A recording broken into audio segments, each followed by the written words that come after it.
सांगली जिल्ह्यात अवैध अग्निशस्त्र विरोधात सुरू असलेल्या विशेष मोहिमेदरम्यान स्थानिक गुन्हे अन्वेषण शाखेने मोठी कारवाई करत 2 आरोपींना अटक केली असून त्यांच्या ताब्यातून 5 देशी बनावटीचे पिस्टल, 5 जिवंत काडतुसे जप्त करण्यात आली. जिल्हा पोलीस अधीक्षक तुषार दोशी, अपर पोलीस अधीक्षक कल्पना बारावकर यांच्या मार्गदर्शनाखाली स्थानिक गुन्हे अन्वेषण शाखेचे पोलीस निरीक्षक संजीव झाडे यांनी अवैध शस्त्र बाळगणाऱ्यांविरोधात कठोर कारवाईचे आदेश दिले होते. त्यानुसार पोलीस निरीक्षक महादेव पवार यांच्या पथकाने विशेष मोहीम राबवली.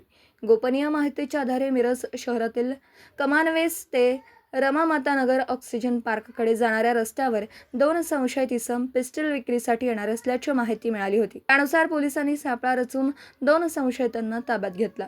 चौकशीत आरोपींची नावं अश्विन संजय माळी राहणार माळीनगर तालुका कडेगाव व अमन उर्फ मोहिद्दीन बशीर गोदड राहणार पटवर्धन मळा मिरज अशी असल्याचं निष्पन्न झालं.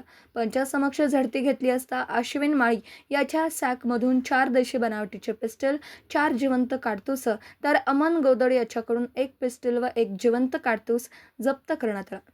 पोलिसांच्या चौकशीत अश्विन माळी याने ही शस्त्र जादा दराने विक्री करण्यासाठी आणल्याची कबुली दिली. तसेच काही शस्त्रे कडेगाव व सातारा येथील व्यक्तींकडून खरेदी केल्याची माहितीही समोर आली. या प्रकरणी मिरज शहर पोलीस ठाण्यात भारतीय शस्त्र अधिनियमान्वये गुन्हा दाखल करण्यात आला असून पुढील तपास सुरू आहे. जिल्ह्यात अवैध अग्निशस्त्रे व गंभीर गुन्हे करणाऱ्यांविरोधातील कारवाई यापुढेही अधिक तीव्र करण्यात येणार असल्याची माहिती पोलिसांनी दिली. दिवसभरातील घडामोडींचा आढावा घेण्यासाठी पाहत रहा N24 मराठी न्यूज चॅनल.